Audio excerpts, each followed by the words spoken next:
Edward Brown, a native of Beverly Hills, first elected to the City Council in March of 1978. He served as mayor from 1980 to 81. He was re-elected to a second four-year term in 1982 and served as mayor for a second time in 1985 and 1986. Prior to this, he was a planning commissioner with the city for 6 years, chairing the commission in 1975. The Honorable Edward Brown. Thank you.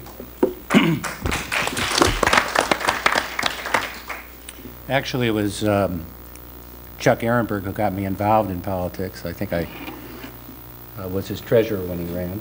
Don't blame me yet. That's okay. That's okay. And we've been friends ever since. We never totally agreed on a lot of things, but we worked very closely together. Chuck is right. The mayor serves only 1 year, and then the next council member gets a chance to be the mayor. So no program can be done without the cooperation of the majority of the council members. And when I was elected to the council, I immediately walked into a whirlwind of problems. It was the 1978 year, and we were facing Proposition 13. Proposition 13 eliminated a lot of revenue to the city through the property taxes. It reduced the property taxes. And so the council was wise enough to establish different types of fees before Proposition 13 went into effect, which enabled us to be way ahead of any other community in the state of California because we were able to keep our revenue base. And this was a remarkable task by the staff and by the council members in being able to get this through so we did not suffer. And that's one of the important points in our history to remember.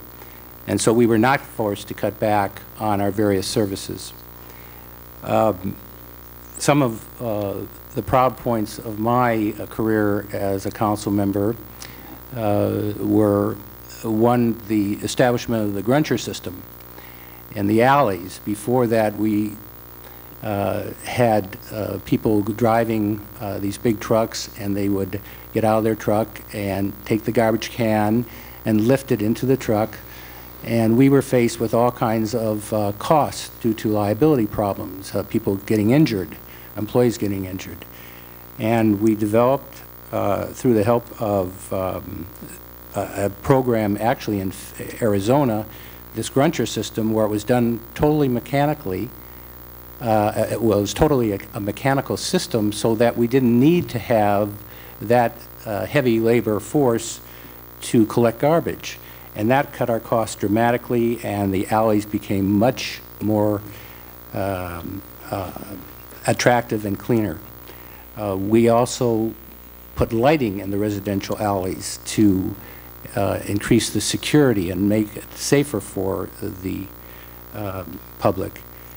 We put street addresses on the curbs and also in the alleys so that the police department could recognize when a call came out where to go immediately. We developed the police canine program where we had dogs in the cars with the officers, which were used to actually protect the officers and catch criminals, and that has been expanded to almost every city in the United States. We did the Neighborhood Watch program, where the residents got together to protect their own blocks. We developed the driving under the influence teams, and we expanded the arrest of drunk drivers to make it safer for the community. We expanded our crime suppression team, which was like an undercover team that drove around in unmarked cars and didn't have uniforms on, and our arrest rates went way up, and we caught many drug-related and other types of criminals. We expanded the overnight parking in multi-residential areas because there was a lack of ability to park in many of our multi-residential areas. We helped develop financial responsibility and business techniques in city government so that we were running good surpluses and we were acting like businesses rather than like some governments that were running out of money. We developed a city cable television programming so that we could communicate to the public through our meetings by the public staying at home, and they could see us. And also other types of programming, some not so good, some good. Also, we developed the green space lawn requirements, as many of the homes, because they needed additional parking, they were concreting over their front lawn. So we put a limit on how much paving they could put in their front parking or their front yards. I was instrumental in fighting Century City and their high-rise development also, because at that time there was the whole Century City plan and they were going at it and creating real havoc to our city with the developments that they were going to have, which would really dramatically influence the amount of cars coming through our community. We also developed a program so that we could have senior housing on Crescent Drive, and we brought service-type stores back into our community that we were losing by using the ground floor parking lots. And finally, we developed the 2020 program, which was the goals program for the future. Unfortunately, we had 120 people, residents in our community, leaders from all areas, helping us develop a program for what we wanted for the future of the city. Unfortunately, after I left, this was not followed through until Alan Alexander brought it back into focus several years later. So these are just a few of what, while I was serving on the council did. Thank you.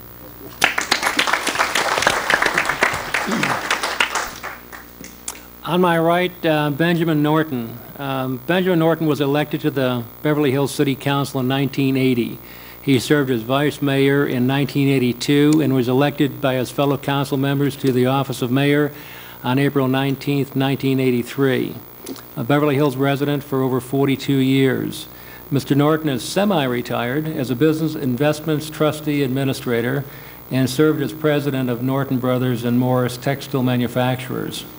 One thing that I noticed when I read his resume too is he served in the United States Navy Reserve, and at the age of 23, he was a ship commanding officer during World War II, and commanding an LST, which is, lands Marines and tanks and so on islands when you see the old movies. My honor, of course, the Honorable Benjamin Norton. Thanks, Beverly Hills Historical Society, for recognizing past mayors of Beverly Hills. You have asked us to share some of our memories and our highlights during our term as mayor. So let me think now. Going back 15 years when I served as mayor, what were the important things to me that took place? First of all, I would like to say that I wouldn't be sitting here either if it weren't for Dr. Ehrenberg. He got me involved in civic functions on a committee in 1979, I believe it was, and from there I got interested and got on the city council. I think Ed Brown also pointed out, as did some of the other mayors, that nobody can do everything in one-year term, and the mayor is really he is the representative of the city council for the city, and it's important that he understand that issue and that he doesn't try to involve himself too much into the political process. Now, that doesn't mean you can't have some ideas, and when you're mayor you try to push those ideas through, and these are some of the things that I remember. First, the implementation of the Civic Center project. This encompassed new headquarters for the fire station, a new police station, a new library, and renovation of our present city hall. This really was a project which I really felt that it was one of the highlights of my entire life to serve on that committee, because the staff did a beautiful job. The council fought like hell, but we all were pulling for the same thing, which was important. And it was a 10-year project. So no mayor or council people that were served for 3 or 4 or 5, 6, 10 years, whatever it was, could possibly see these things through. In addition to that, and continuing with other building projects that we have, these are things that stick into my mind because my background was also in real estate and commercial and industrial real estate. And to me, the building projects were very important. We built several garage structures during my term on the city council. We built neighborhood stores, which Ed Brown mentioned. We built the Senior Citizen Housing Project, the Beverly Hills Senior Citizen Housing Project, which is going so nicely still today. We built a new Coldwater Canyon fire station when I first got on the city council, and we got involved in that, and I couldn't believe that they were working out of an old house. So building to me was very, very important. Other memories, well, I have memories of Beverly Hills preparing for the Olympic Games, which was started in my period and as mayor, but spilled over into Annabelle Heiferman's term, I believe. Now, letters to the mayor from citizens.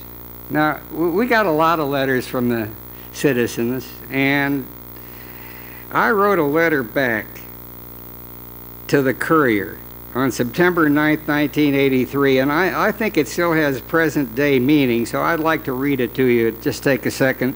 It starts out, "Dear Mr. Schwartz, quite a few residents are writing to the mayor's office to inform me that they are watching the council meeting, which are televised on Channel 25. It always bothers me, however, when I get letters that congratulate the 4 members for voting one way on an issue and condemning the other council members for voting the opposite way on the issue. I would inform the citizens that the present city council is as dedicated, articulate, intelligent as any city council could be. It is healthy that we have differences of opinion on major issues. It also shows the character of the council member who votes in the minority in order to inform the citizens where he or she stands on the issue. There are no good councilmen, there are no bad councilmen. We are all doing our very best in behalf of the citizens of Beverly Hills, and I would hope that the majority of our citizens would realize there must be room for differences of opinion in running our city. Benjamin Norton, Mayor." December 9th, 1983.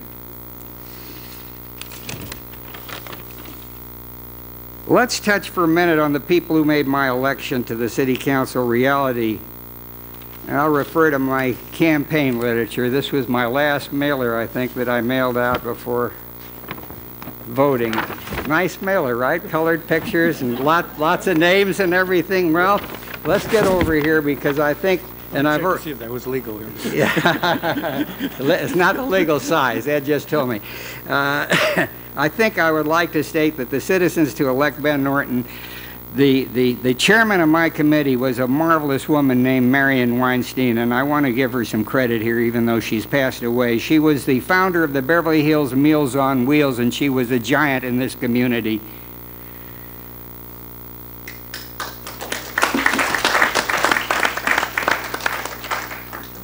Honorary chairman. Well, there's a list of 3 or 4 or 5 here, but I see Winston Millett is listed. He's the past president of the Beverly Hills Historical Society.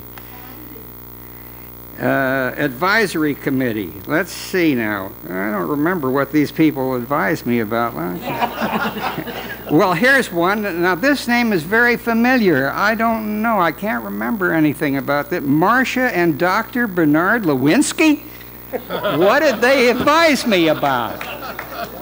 I can't remember. Must have been good advice, though. Well, moving right along, as I think Ed Brown used to say that. Let's move right along, because he knew I was kind of slow. I think Donna Ellman called me the slow study. And I didn't mind that. She was a very nice lady. Anyway, some of the highlights. Serving on the Serving as the 30th mayor of Beverly Hills is the highlight of my life, no doubt about it. And during my term as mayor, I had to address several controversial issues, one of which was the Greystone and the American Film Institute, our tenant in Greystone for 15 years, which I'm happy that we resolved in an amicable way without a lawsuit. However, the lawsuit over the city's industrial area, an issue on which I ran for the city council in 1980, had to be my most rewarding highlight. On August 8, 1983, in a mandatory hearing in Judge Robert Weil's court, Robert Weil and I defused a difficult 5 years of litigation brought about by the 1978-79 land transfer and rezoning of the city's industrial area. And I would have to say that I'm proudest of that accomplishment. In closing, I say to the citizens of Beverly Hills, write letters and stay involved because it's your city. Thank you.